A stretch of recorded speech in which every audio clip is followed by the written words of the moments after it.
السلام علیکم ورحمۃ اللہ وبرکاتہ۔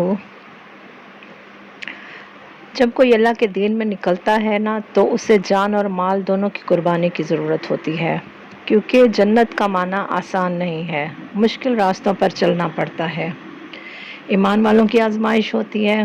پھر یہ ہے کہ کچھ لوگ حق کو چھپاتے ہیں، علم ہونے کے باوجود بھی حق کو چھپاتے ہیں، تو یہ بہت بڑا جرم ہے۔ اس کے بعد ہمیں حکم ہے کہ ہمیں کائنات پر غور و فکر کرنا ہے، کائنات پر غور و فکر، اللہ تعالیٰ کی تخلیق پر غور و فکر، تب بھی ہم ایک باشعور ایمان حاصل کر سکتے ہیں بجائے رسمی دین پر چلنے کے۔ مومن بننے کے لیے ہمیں کیا کرنا ہوتا ہے؟ صبر اور تقوی۔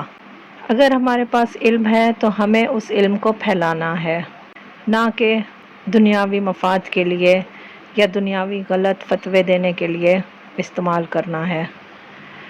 انہی مفہوم کی روشنی میں ہماری آج کی آیت سورۃ آل عمران کی آیت 186 سے 190 تک ہے۔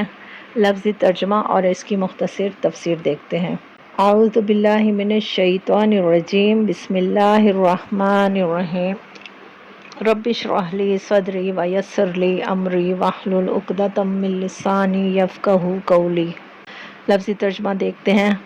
لَتُبْلَوُنَّ، البتہ تم ضرور آزمائے جاؤ گے، فی اموالکم، اپنے مالوں میں، وانفسکم، اور اپنے نفسوں میں، وَلَتَسْمَعُنَّ، اور البتہ تم ضرور سنو گے، مِنَ الَّذِينَ، ان سے جو اوتوا دیے گئے، الکتاب کتاب، من قبلکم، تم سے پہلے۔ کون تھے وہ پہلے والے لوگ؟ یہود و نصارہ۔ وَمِنَ الَّذِينَ، اور ان سے جنہوں نے اشرکوا، شرک کیا، اذًا، اذیت دی، کثیراً، بہت سی۔ کس کو اذیت دی تھی؟ ایمان والوں کو، ایمان پھیلانے والوں کو۔ وَإِنْ، اور اگر تصبروا، تم صبر کرو گے، یعنی اگر تمہیں اذیت ملتی ہے تو تم کیا کرو گے؟ تم صبر کرو گے۔ وَتَتَّقُوا، اور تم تقوی کرو گے۔ فَإِنَّ، تو بے شک، ذَلِکَ، یہ، من عزم الامور، عزم کے کاموں میں سے ہے، یعنی یہ ہمت کے کاموں میں سے یہ عمل ہے۔ کیا؟ صبر اور تقوی۔ کیا کہا جا رہا ہے؟ اللہ تعالیٰ فرماتے ہیں مسلمانوں، تمہیں مال اور جان دونوں کی آزمائشیں پیش آ کر رہیں گی، اگر تم اہل کتاب اور مشرکین سے بہت سی تکلیف دہ باتیں بھی سنو گے، پھر کیا؟ اگر ان سب حالات میں تم صبر اور خدا ترسی کی روش پر قائم رہو گے تو یہ بہت ہی بڑے حوصلے کا کام ہوگا۔ اہل کتاب والوں کی باتیں ہوں گی، یعنی ان کے طعن و تشنیع، ان کے الزامات، ان کے بیہودہ طرز کلام، ان کی جھوٹی نشر و اشاعت کے مقابلے میں صبر، ہر حال میں صبر، تبھی ایک مومن فلاح پا سکتا ہے۔ اس آیت میں یہی کہا جا رہا ہے نا کہ مومن کی زندگی میں آزمائش یقینی ہے۔ وہ آزمائشیں اس کو مال کے ذریعے بھی آ سکتی ہیں، کسی کو کسی بیماری کے ذریعے بھی آ سکتی ہیں، جان سے بھی آ سکتی ہیں، عزت و آبرو کی وجہ سے بھی آ سکتی ہیں، اور اولاد کی وجہ سے بھی آ سکتی ہیں، لیکن مومن نے کیا کرنا ہے؟ استقامت، دین پر استقامت۔ لوگوں کی اثار ثانیہ، خاص طور پر دین کے معاملے میں یہ تو آزمائش ہوتی ہے۔ پھر وہی بات کہ صبر اور تقوی آخرت میں کامیابی کی علامت ہے۔ دشمنوں کے مقابلے میں ہمیں کیا کرنا ہے؟ ہمیں ثابت قدمی اور تقوی سے کام لینا ہے۔ یہ ہماری آج کی زندگی کے مسائل بھی ہیں، جہاں پر دین کے لیے کوئی کھڑا ہوتا ہے وہاں پر اس کے لیے مخالفتیں شروع ہو جاتی ہیں۔ تو ہمیں اس کا مطلب یہ نہیں ہے کہ دین کو پھیلانے سے چھوڑ دینا ہے، بلکہ ہم نے ثابت قدمی اور تقوی سے اپنے کام پر ڈٹے رہنا ہے۔ وَإِذْ، اور جب، اخذ، لیا، اللہ نے، میثاق، پختہ عہد، الذین، ان سے جو اوتوا دیے گئے، الکتاب کتاب، لتبیننہ، البتہ تم ضرور بیان کرو گے اسے، للناس، لوگوں کے لیے۔ یعنی اب یہ بتایا جا رہا ہے کہ اللہ تعالیٰ نے اللہ تعالیٰ نے اہل کتاب والوں سے کیا وعدہ لیا تھا؟ اللہ تعالیٰ نے یہ وعدہ لیا تھا کہ تم اس علم کو لوگوں تک پھیلاؤ گے، والا، اور نہ، تکتمونہ، تم چھپاؤ گے اسے، یعنی تم اسے پھیلاؤ گے، چھپاؤ گے نہیں۔ فنبذوہ، پھر انہوں نے پھینک دیا اسے، یعنی ابھی ان کا عمل بتایا جا رہا ہے کہ انہوں نے کیا کیا تھا، پھر انہوں نے پھینک دیا اسے، وراء، پیچھے، ظہورہم، اپنی پشتوں کے، واشتروا، اور انہوں نے بیچ ڈالا، بھی، اسے، ثمناً، قیمت، قلیلا، تھوڑی میں، فبئس، تو کتنا برا ہے، ما، جو،